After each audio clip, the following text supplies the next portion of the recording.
Hello students, welcome back to my channel. So in today's class we are going to learn about eye. As you already know कि structure of an eye और उसके correction and defect वो नहीं आ रहे हैं. So we are going to start from this topic. Let me get my pen. क्यों नहीं आ रहा? So we are going to start from reflection of light through a prism. So what is refraction? So एक होता है reflection, एक होता है refraction. Reflection is when the light fall on any shiny surface, it bounce back. This is called reflection, right? एक होता है refraction. Refraction is when the light enter from one medium to another medium, it bend. This is called refraction. So it is saying that refraction of light through a prism. So we have learned how light get refracted through a rectangular slab, right? ये इससे पहले वाली जो chapter है light उसमें हमने ये पढ़ा है for parallel refracting surface such as a glass slab the emergent ray is parallel to the incident ray. So जो ये emergent ray है और ये इंसिडेंट रे है, राइट? जो जो बाहर निकल रही है दैट इज एन emergent रे और जो अंदर जा रही है that is an incident ray. सो ये दोनों रे जो है ना that is parallel. However, it is slightly displaced laterally. How would light get refracted through a transparent prism? आखिर light कैसे refract होती है by using a prism? Now consider a triangular glass prism. It has two triangular base and three rectangular lateral surface. अब हम एक condition ले लेते हैं. Let's take a prism. ठीक है, हमने एक ट्रायंगुलर ग्लास प्रिज्म लिया. उसके जो टू उसकी जो बेस है ना that is a two triangular और जो उसका थ्री रेक्टेंगुलर लेटरल सरफेस है. Okay, these structure are inclined to each other and the angle between these two lateral spaces is called angle of prism. जो इन दोनों के बीच में जो एंगल बनेगा उसको हम बोलेंगे angle of prism. Not to worry, अभी हम डायग्राम से सब कुछ समझ लेंगे. Let us now do the activity to study the refraction of light through a triangular glass prism. Okay, अब हम डायग्राम इज़ वेरी इंपॉर्टेंट. हम डायग्राम को अच्छे से समझेंगे और डायग्राम से ही क्वेश्चंस आते हैं ज़्यादातर. ओके, ये रहा हमारा डायग्राम. सो उसने क्या बोला है, you have a prism, triangular prism. Take a white sheet and draw a on a drawing board using drawing pens. Now place a glass prism onto it in such a way that it rests on its triangular base. ऐसे आपको बनाना है एक prism, right? ऐसे. Now trace the outline of the prism using the pencil. अब उसकी outline बना देनी है ऐसे करके. आपने एक प्रिज्म रखा वाइट पेपर पे और उसकी एक आउटलाइन ऐसे अपने ड्रॉ कर दी. Now draw a straight line PE inclined to one of the refracting surface. अब आपने एक PE लाइन ड्रॉ कर दी. This is the PE line एक रिफ्रैक्टिंग सरफेस पे, राइट? This PE. अब वो क्या कह रहा है, say AB of the prism. So ये AB है. सो AB पर आपने एक PE लाइन ड्रॉ कर दी, इंक्लाइन लाइन. थोड़ा इसको और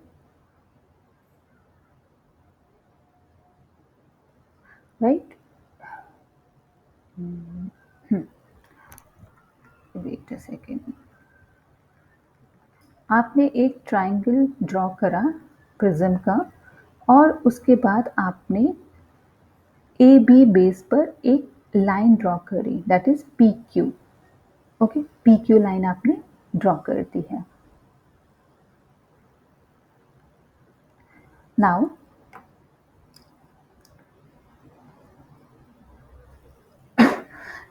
what is happening is fix two pins say at P and Q on the line PE. अब आपने एक जो PE लाइन ड्रॉ करी उसने बोला है आप एक P पर और एक Q पर एक पिन को फिक्स कर दीजिए, right? Through the other facing AC. Right? AC पर फेस कर रही है. तो अब क्या कह रहा है, Fix two more pins at point R and S such that the pin R and S and the image of the pin P and Q lie on the same straight line. अब आपने एक और line draw कर दी on AC और उसने same condition दी है, you have to apply two pins on S N R वैसे ही करनी है जैसे आपने पी एन क्यू पर करी, same way. Okay, remove the pins and the glass prism. Now the line P E, जो ये पीई लाइन है, this line meet the boundary of the prism at point E. यहाँ पर बाउंड्री पे meet करी E पर.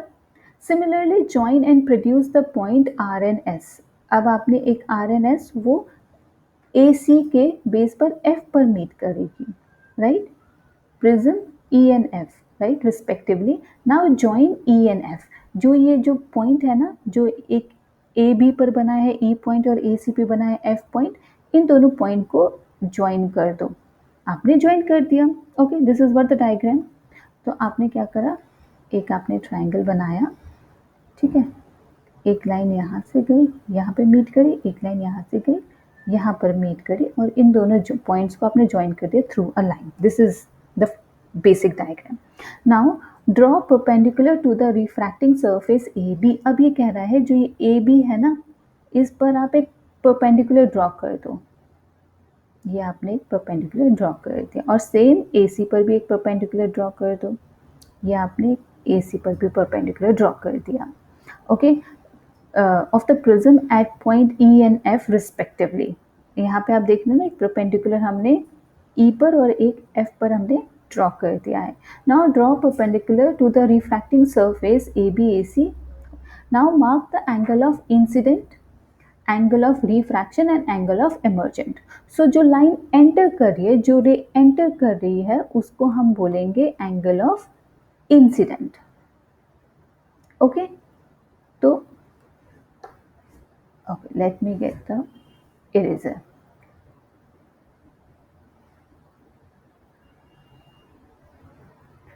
ताकि और क्लियर हो जाए. देखिए, एक चीज आपको हमेशा याद रखनी है, whenever you draw this type of diagram, जो लाइट एंटर कर रही है into a prism, okay, whichever the light is entering into a prism, it will be the angle of incident. Okay, वो हमेशा एंगल ऑफ इंसिडेंट बनाएंगे and you represent with I. जब वो enter करी, it is moving from one medium to another medium, so it bend. So यहाँ बनेगी angle of refraction. ये बन गया angle of refraction, that is R. अब वो प्रिज्म से बाहर जा रही है, एमर्ज आउट हो रही है, so it will form angle of emergent, that is E. Okay, so it is saying that mark the angle of incident, angle of refraction and angle of emergent. So हमने ये सारी mark कर दिया है. जो लाइन एंटर होगी, जो रे एंटर होगी, उसको हम बोलेंगे एंगल ऑफ इंसिडेंट. जब वो बेंड हो जाएगी inside the prism, angle of refraction, और जब वो बाहर निकलेगी, angle of incident, sorry angle of emergent. So यहाँ पे आपको कह रहा है PE is incident ray, EF is refracted ray, और FS एमर्जेंट रे. ये बाहर निकल रही है ना FS, तो ये एमर्जेंट रे हो गई, ये इंसिडेंट रे हो गई, ये रिफ्रैक्टेड रे हो गई है. So angle of incident, refraction and emergent and angle of deviation. So ये जो दो लाइनें थी जो यहाँ पे बेस पर मीट करी थी, जब आप इसको और एक्सटेंड करोगे, these two rays will meet at a certain point and that is called angle of deviation. Okay, I hope ये आपको समझ में आ गया होगा. तो this is what the line is refracting, or the ray is refracting when the light pass through a prism. So here PE is the incident ray, EF is the refracted ray, and FS is the emergent ray, because it is moving out, it is going out. So you may note that a ray of light is entering from air to glass at the first surface, right, AB. वो air से glass में गई, फिर glass से फिर air में आई. जब वो बाहर निकली तो ग्लास से फिर बाहर एयर में आई, right. So has enter from glass to air, hence it has bent away from the normal. जब वो ग्लास से फिर एयर में गई, so it bent away from the normal, and जब वो एयर से ग्लास में आई, it bent towards the normal. Comparing the angle of incident and the angle of refraction at each refracting surface of the prism. Now, is this similar to the kind of bending that occur in the glass slab? Yes, kind of. So, the particular shape of the prism makes the emergent ray bend to the angle, to the direction of incident ray, and this is called angle of deviation. So, what is angle of deviation? So, the angle of deviation is when the emergent ray bend at the angle to the direction of the incident. Okay, when the emergent ray bend towards the to an angle of incident, and this is called angle of deviation. So in this case angle D is the angle of deviation. So हमने ये तीनों angle mark कर दिए थे, angle of incident, angle of refraction, angle of emergent and angle of deviation. Okay. Next is okay. Next is dispersion of white light by a glass prism. So we know that the white light is made up of the white light is made up of color of a rainbow, right? So how we came to know about? So take a glass prism and try to pass the white light through the prism, and you will see it will dispersed into seven different colors. So that is why we say that white light is made up of seven different colors. That is the color of the rainbow. So the dispersion of white light by the glass prism. So you must have seen and appreciated the spectacular color of a rainbow, right? How could the white light of the sun give us various color of the rainbow? Before we take up this question, let us first go back to the refraction of the light through a prism. So the inclined refracting surface of the glass prism show this phenomena. Okay, this look very beautiful, right? So what we have to do is take a thick sheet of cardboard and make a small hole or a narrow slit in the middle. Allow the sunlight to fall on the narrow slit and gives a narrow beam of the white light. Now take a glass prism and allow the light from the slit to fall on one of its face. तो आपने क्या करा, आपने एक cardboard लिया, यहाँ पे एक स्लिट कर दिया, यहाँ से आपने कहा कि लाइट पास हो जाए and turn the prism slowly until the light that comes out it appear to be near screen. तो यहाँ पे आपने स्क्रीन प्रिज्म को रखा और यहाँ पे आपने एक स्क्रीन रखी. तो आपको ये प्रिज्म को ना स्लोली स्लोली मूव करना पड़ेगा टूवर्ड और away from, so that you will get the 7 different color on this screen. So what do you observe? You will find a beautiful color. Okay, this is what you will find. जब आप एक cardboard लेंगे, एक whole करेंगे, slit मारेंगे, यहाँ से white light pass करेंगे, दिस व्हाइट लाइट को आप अपने प्रिज्म से लेट द प्रिज्म टू पास, और जब ये प्रिज्म से पास होगा you can see 7 different color on the screen. Now the prism has probably split the incident white light into a band of colors. Now note the color that appear at the two end of the color band. Now what are the sequence of the color that you have seen on the screen? जब ये white light को split करता है तो एक तो top का color और एक bottom का color, ये दोनों देखो, टॉप पे आपको रेड दिख रहेगा, बॉटम पे वायलेट दिखेगा, राइट? सो दिस इज इसी पैटर्न में आपको हमेशा जब भी व्हाइट लाइट स्प्लिट होगी दिस इज पैटर्न में दिखेगी. ओके, एट टॉप राइट और बॉटम पे violet. Now the various colours seen are violet, indigo, blue, green, yellow, orange and red, and this is called Vibgyor. With the help, this is how you can remember violet, indigo, blue, green, yellow, orange, red. Okay, so the band of the color component of the light beam is called spectrum. So जो आपको band दिखा color of light का, this is called spectrum. Okay, this is a spectrum, the color of bands with different, the color of light of different color band. Now you might not be able to see all the colors separately. So something make each color distinct from other. The splitting of light into its component color is called dispersion. सो जब ये dispersion होगा, maybe because इसे violet, blue, green बहुत ज़्यादा ही एक जैसे लगेंगे, so maybe you will not be able to see the distinct colour from the other. So the splitting of light into its component colour is called dispersion.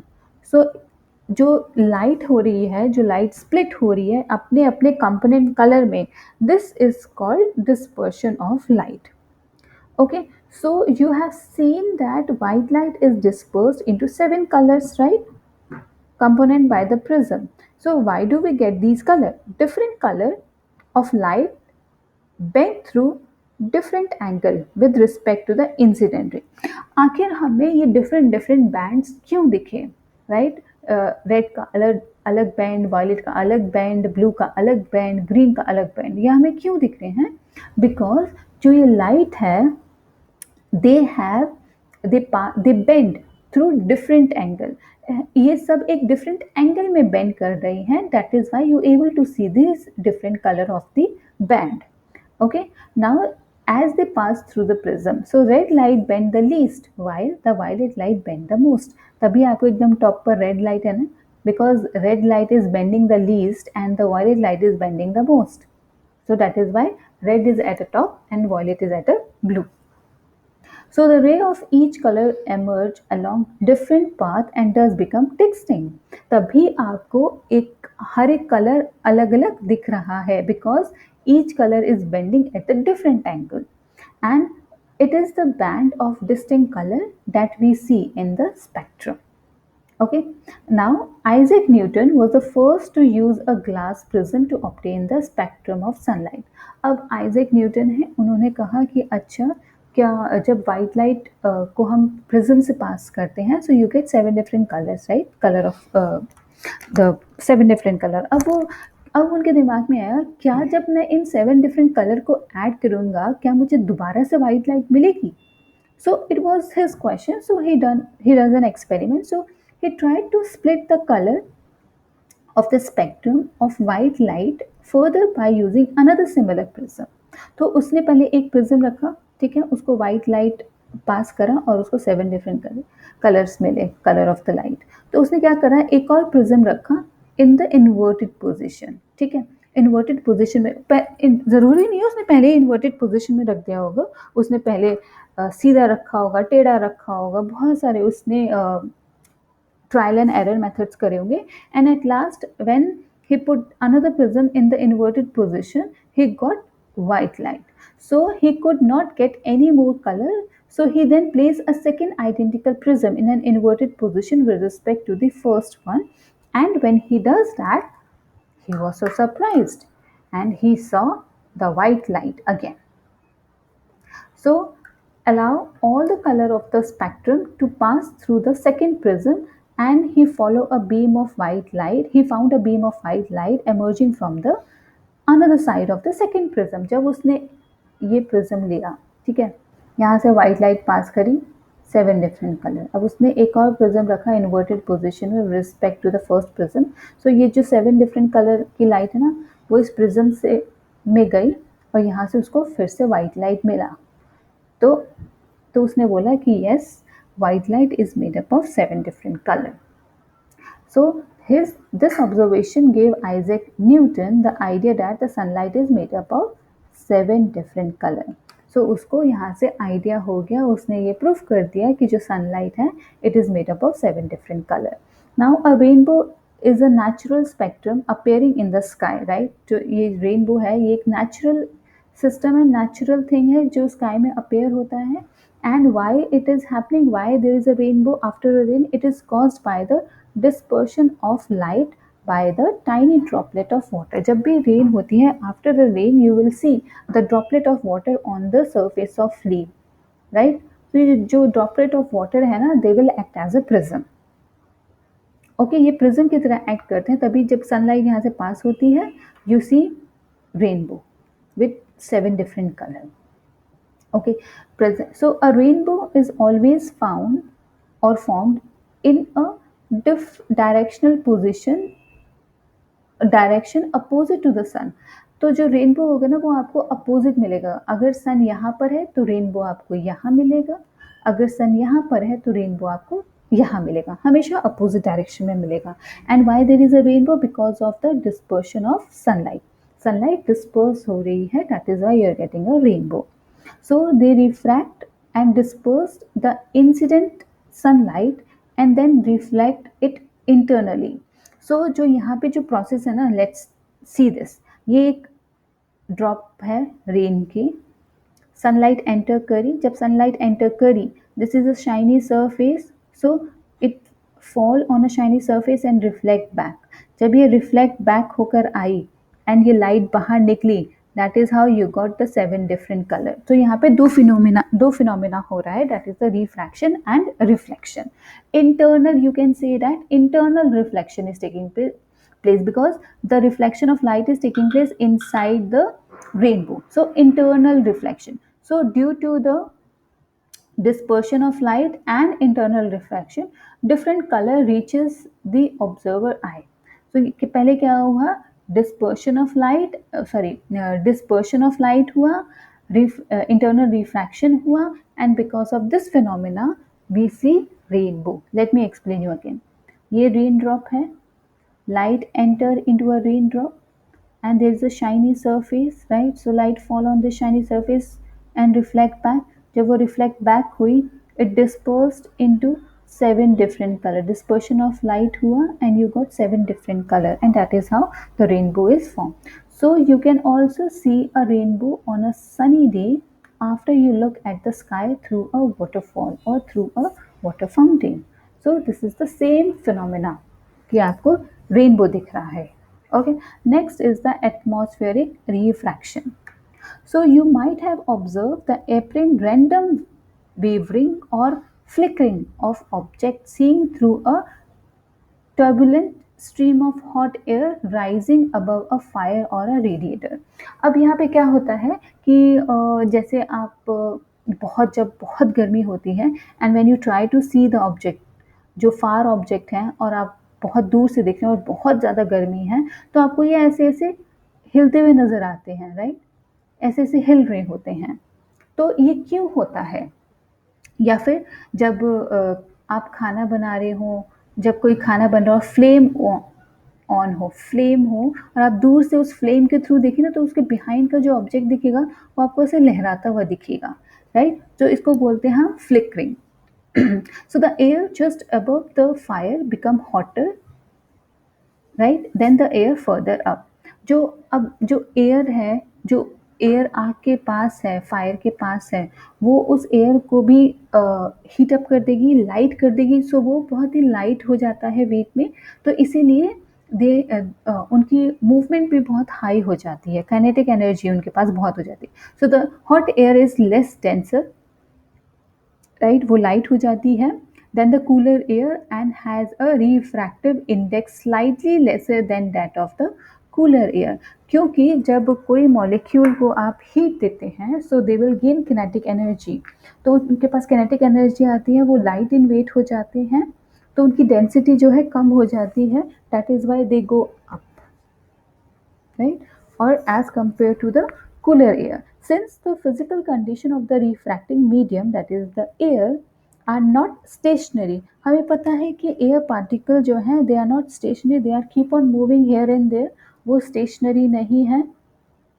So the apparent position of the object as seen through the hot air is fluctuating. तो इसीलिए जब आप किसी को कोई भी object देखते हैं थ्रू द हॉट एयर, वो आपको ऐसा फ्लक्चुएट होता हुआ दिखता है, लहराता हुआ दिखता है, आपको वो एक फिक्स पोजीशन में दिखे, वो आपको लहराता हुआ दिखता है. That is because the air is hot, the air density is less and the air is keep on moving. So this wavering is does an effect of atmospheric refraction. So ये क्यों हो रहा है? Because of the atmospheric refraction. Now what is refraction? Refraction is when the light move from one medium to another medium, it bend.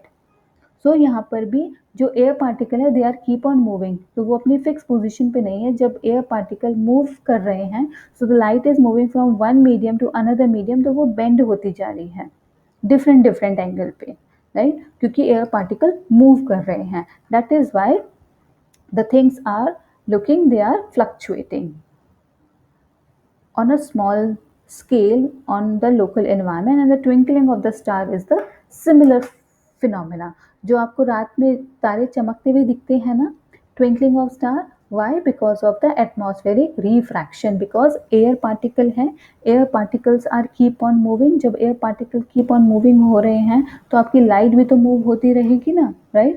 चाहे वो refraction हो, चाहे वो reflection हो.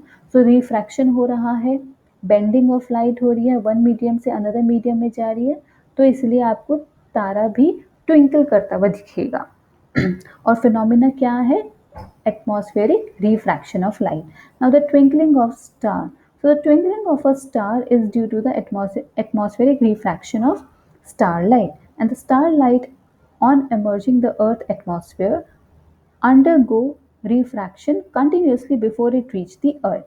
So यहाँ पे हमारा वो है एटमॉस्फेयर है। एटमॉस्फेयर में बहुत सारी गैसेस हैं और ये गैसेस हमें पता ही है, they are keep on moving. So जब लाइट आती है from the space into the earth atmosphere, यहाँ पे एयर पार्टिकल की वजह से वो हिलती रहती हैं until it reach to the earth. So the atmospheric refraction occur in a medium of gradually changing refractive index. So उनका refractive index भी change होता है because the air particle is moving. So the atmosphere bend straight light towards the normal. So because the light is moving from one medium to another medium, so it bend towards the normal. So the light is bending towards the normal. So the apparent position of the star is slightly different from the actual position. तभी जो apparent position of star is slightly different than the actual position. यहाँ पे एक बच्चा है, वो star को देख रहा है, this is the apparent position, this is the actual position. And apparent position क्यों दिखी उसको, slightly above क्यों दिखा star? Because of the atmospheric refraction, क्योंकि air particles are continuously moving. तो इस पूरे चैप्टर में ना यही एक फिनोमिना है जो आपको याद रखना है, atmospheric refraction and the bending of light. So the stars appear slightly higher than its actual position, right, when you are viewing near the horizon.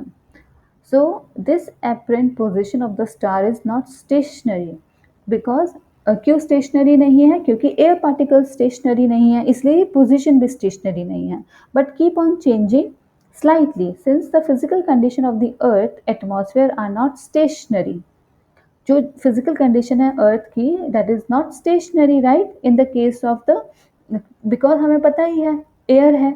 So the stars are very distinct, they apparently point size source of light as the path of ray of the light coming from the star going on varying slightly, and the apparent position of the star fluctuate and amount of light also changes. तो क्यों होता है? That is because of the atmospheric refraction, right. मैंने आपको बताया है, बार बार आपको atmospheric refraction ही याद करना है। So why don't the planet twinkle? जब स्टार ट्विंकल कर रहे हैं तो प्लैनेट क्यों नहीं ट्विंकल करते? तो हमें पता है कि planet do not have their own light, so the planet are much closer to the earth and does seen an extended source.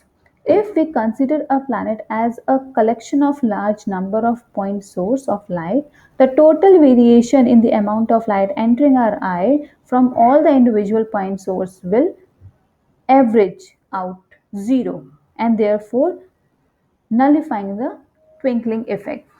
अब आप ये देखिए, जो स्टार्स हैं they are very very very far from the earth as compare to the planets, right.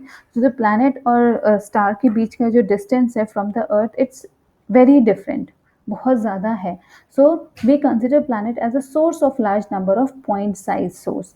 जो stars है that is the point size source of light. अगर हम प्लैनेट को भी ऐसी consider करें, large number of point source of light, so the total version of the amount of light entering into our eye from all the individual point source of light will be zero. तो जो आप light point source से light आ रही है, हमारी आंखों में light जा रही है, वो सारी क्या हो जाएगी? Zero. And because of this it nullify the twinkling effect of the planet. इसलिए प्लैनेट डू नॉट ट्विंकल, क्योंकि वो नलिफाई कर देता है, वो इफेक्ट को जीरो कर देता है। Now what is the advance sunrise and sunset? ये आपका अर्थ है, this is the horizon and this is the sun rising and sunset. तो हमें हमेशा 2 मिनट पहले ही क्यों दिखता है? The sun is visible to us about 2 minutes before the actual sunrise and 2 minutes after the actual sunset. क्यों यहाँ हमें 2 मिनट पहले दिखता है और 2 मिनट पहले ही सनसेट हो जाता है? Because of the atmospheric refraction. मैंने आपको बोला है इस चैप्टर में you have to do atmospheric refraction का concept in each and every situation. So by actual sunrise we meant the actual crossing of the horizon by the sun. सो ये horizon है, अगर इस हॉराइजन को सन क्रॉस कर लेता है तो हम कहते हैं कि अब सन राइज हुआ है, और इस हॉराइजन को क्रॉस डाउन जाता है तो आप कहते हैं सन सेट हुआ है। तो you have to check with the horizon. So the apparent position of the sun with respect to the horizon. So the time difference between the actual sunset and the apparent sunset is about 2 minutes. So जो time difference है actual sunset का और जो हमें दिखता है sunset, उसमें बीच में उसके बीच में सिर्फ 2 मिनट्स का डिफरेंस है। So the apparent flattering of sun disk at sunrise and sunset is due to the same phenomena, and the phenomena is atmospheric refraction. और atmospheric refraction क्यों होता है? Because of the air particles which is in the atmosphere and they are keep on moving, they are not stationary, that is why atmospheric refraction होता है। उसकी वजह से the things appear twinkling, the stars appear it's twinkling, और जो sunrise और sunset होता है it appear 2 minutes before. So from where you have to check from the horizon. Okay, I hope यहाँ तक आपको समझ में आ गया होगा स्कैटरिंग ऑफ लाइट। एंड देखिए और कितना बचा है। या okay, so next is scattering of light. So the interplay of light with object around us give rise to several spectacular phenomena in nature. So the blue color of the sky, the color of water, the redness of the sun and the sunset, all this that is because of the scattering of light. So जो भी आपको दिखता है, sky blue है, water blue है, और sun जब set और राइज होता है reddish in colour, that is all because of the scattering of light. ये सारा आता है हमारा स्कैटरिंग ऑफ लाइट की वजह से। Okay, now the path of beam of light passing through a true solution is not visible. जब आप कोलाइडल पार्टिकल्स आपने पढ़ा होगा, तो जब आप उसको ट्रू सोल्यूशन से पास करते हैं एक लाइट को, the light is not visible, so its path become visible through a colliding solution, and these why where the size of the particle is relatively larger. Now what is a Tyndall effect? So the earth atmosphere is a heterogeneous mixture of minute particles. So हमें पता है हमारा जो atmosphere है उसमें बहुत सारी different तरह की गैसेज हैं, that is why it is an heterogeneous mixture, and this particle include smoke, tiny water droplets, suspended particle, dust and other molecule. So when a beam of light strike such fine particle, the path of the beam become visible. जब इतने different type के हमारे atmosphere में particles हैं, molecules हैं, उनका size different है, सब कुछ डिफरेंट है, जो लाइट उनमें पास होती है, स्ट्राइक करती है, so the beam of light become visible. आपने देखा होगा जब दोपहर में कहीं से एक सनलाइट की रेज आती है और आपको वहाँ बहुत जहाँ से वो रेज निकलती है ना, सनलाइट आ रही होती है किसी एक खिड़की से, तो आपको बहुत ही स्मॉल माइन्यूट पार्टिकल्स दिख जाएंगे जो आप नॉर्मली नहीं देखते हैं, right? So the particles and the beam of light become visible. So the light reach us after being reflected diffusely by these particles, and the phenomena is called scattering of light by the colloidal particle, and this gives rise to a Tyndall effect. So जो when the light is reflected, जो light हमको reach हो रही है, जो light हमें मिल रही है after the reflection diffuse by the particle, and this phenomena is called scattering of light. So जो पार्टिकल्स हैं they scatter the light by the colloidal particles, ठीक है? सो जो कोलाइडल पार्टिकल्स हैं उनकी वजह से there is a scattering of light, and that is why we are able to see the light, right, reflection, and this give rise to a Tyndall effect, which you have studied in class 9th. So this phenomena is seen when a fine beam of sunlight enter a smoke filled room through a small hole, right? जब आप देखेंगे एक small hole से light enter करिए, so you can see small minute particle. So the scattering of light make the particle visible, तो आप सारे particles देख पाते हैं.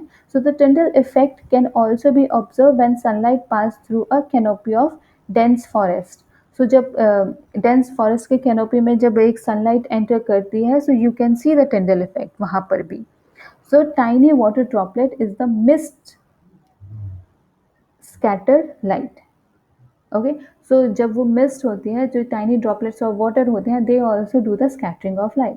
So the colour of the scattered light depend on the size of the scattering particle.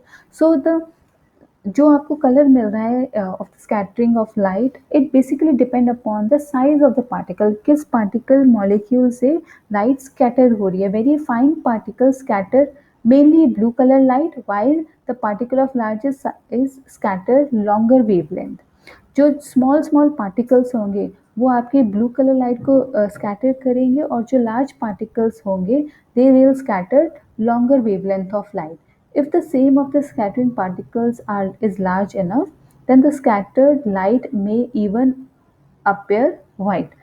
और अगर जो particle का साइज है और बड़ा हुआ तो आपको जो लाइट है वो आपको वाइट दिखेगी. ओके, तो आप इससे पता लगा सकते हैं the light that you are seeing, the scattering of light that is happening, that is because of the size of the particle. So particle का size play a very important role.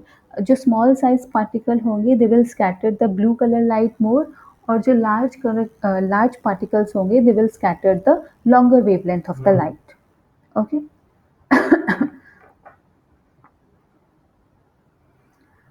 All right. So why is the colour of the sky appear blue. आखिर हमें blue क्यों दिखता है sky. So the molecules of air and other fine particle in the atmosphere have the size smaller than the wavelength of the visible light. So जो size है particles का, that is the atmosphere have a size smaller than the wavelength of the visible light. So these are more effective in scattering of light. जो molecule हैं they are very fine particles, बहुत ही small small particles हैं, and because of this they are able to scatter the shorter wavelength of light at the blue end and then light of longer wavelength at the red end. ठीक है, तो वो blue light की wavelength जो है वो short होती है as compare to the red light, तो वो रेड ब्लू लाइट को ज़्यादा स्कैटर करते हैं. अभी अभी हमने पढ़ा ना, so the fine particle scatter the blue light the most because of the shorter wavelength. इसीलिए जो रेड लाइट होती है, जो ट्रैफिक लाइट होती है ट्रैफिक सिग्नल में, वह रेड लाइट देते हैं because red light do not scattered, और ब्लू लाइट बहुत जल्दी स्कैटर्ड हो जाती है. इसलिए हमें रेड लाइट जो है ना दूर से भी दिख जाती है. इसलिए रेड का डेंजर का साइन भी रेड है, क्योंकि वो हमें दूर से दिख जाता है, क्योंकि रेड लाइट जो है स्कैटर्ड नहीं होती, क्योंकि उसकी वेवलेंथ जो है बहुत ज़्यादा होती है, longer wavelength. So the red light has a wavelength about 1.8 time greater than the blue light, and when sunlight pass through the atmosphere, the fine particle in air scatter the blue light most because of the shorter wavelength than the red light. And the scattered blue light enter our eye, and if the earth has no atmosphere there would have not been any scattering of light and the sky will look dark. तो इसीलिए हमको जो है the sky appear blue because हमारे atmosphere में बहुत सारे small small particles हैं, and when the white light is passing through these scattered the blue light most. तो हमारे आँख ब्लू लाइट सबसे ज़्यादा स्कैटर्ड हो जाती है because of the fine particle, और हमें ब्लू लाइट दिखाई देती है as compare to any other light, क्योंकि ब्लू लाइट की वेवलेंथ जो होती है शॉर्टर होती है. So the sky appear dark to passengers flying at a very high altitude. Why? Because वहाँ पे scattering of light is not taking place, because वहाँ पे fine particles are not there. So you might have observed that danger signal light are red in color, right? Do you know why? Because the red light scattered the least by the fog or a smoke, and therefore we can see the red light from the distance. Now, color of the sunlight, color of the sun at sunrise and sunset. So you have seen the sky and the sun at the sunset or sunrise. Have you wondered as to why the sun and the surrounding sky appear red? जब sunrise और sunset होता है तो उस time में red क्यों दिखता है हमें, राइट? आखिर वहाँ पे हमें रेड क्यों दिखता है? तो लेट्स डू दिस एक्सपेरिमेंट. आपने क्या लिया, you take a white light source लिया आपने, यहाँ पे कन्वर्जिंग लेंस रखा आपने ये, एंड यहाँ पे आपने रखा एक water tank, okay, clear water है जिसमें, और आपने वाइट लाइट को पास करा, और यहाँ पे आपने कार्डबोर्ड रखा, उसके होल करा, यहाँ पे एक और कन्वर्जिंग लेंस रखा, और यहाँ पे रखा आपने स्क्रीन। तो जब व्हेन यू पास इट, तो जब आप देखेंगे ना फ्रॉम, जब लाइट पास करेंगे, you will find the fine microscope sulphur particle precipitating in about 2 to 3 minute. अब आपने ना यहाँ पे क्लियर वाटर में you added the sodium thiosulphate, जब आपने ये ऐड करा तो यहाँ पे एक प्रेसिपिटेशन होगा, right. So as the sulphur particle begin to form, you can observe the blue light from the three side of the tank. जो three sides of the tank है, आप वहाँ से ना ब्लू लाइट को देख सकते हो, because of the precipitation fine particles बन गए। This is due to the scattering of shorter wavelength by the minute colloidal sulphur particle. क्यों आपको वो पानी ब्लू दिखा? Because of the scattering of light.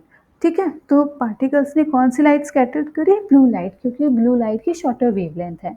Observe the colour of the transmitted light from the fourth side of the tank, okay, and face to the circular hole. And it is interesting to observe that at first the orange red and then the bright red color will be seen. अब जब आप उसको fourth side से देखोगे, चौथी तरफ से देखोगे, so you will see the color of light as red. ठीक है, तो आपको वो रेड दिखाई देगी। आखिर ऐसा क्यों हुआ? So this activity demonstrate the scattering of light that help us to understand the bluish color of the sky and reddish appearance of the sun at the sunrise and the sunset. So the horizon पे से ही हम सब कुछ लेते हैं to this horizon. So light from the sun, तो यहाँ पे क्या हो गया? Distance, okay. So light from the sun near the horizon passes through thicker layer of the air and the larger distance. So जो sun है, see, blue scattering away and sun appear reddish. So sun near the horizon, and this is your observation, and this is the distance. Distance play a very important role, right? So the light from the sun near the horizon pass through the thicker layer of the air. So near the horizon है, यहाँ से light गई, thicker layer है, ठीक है। So the distance is very large in the earth atmosphere before reaching the eye. So जो distance है यहाँ पे, जो distance है, the layer of air and the large distance in the earth atmosphere.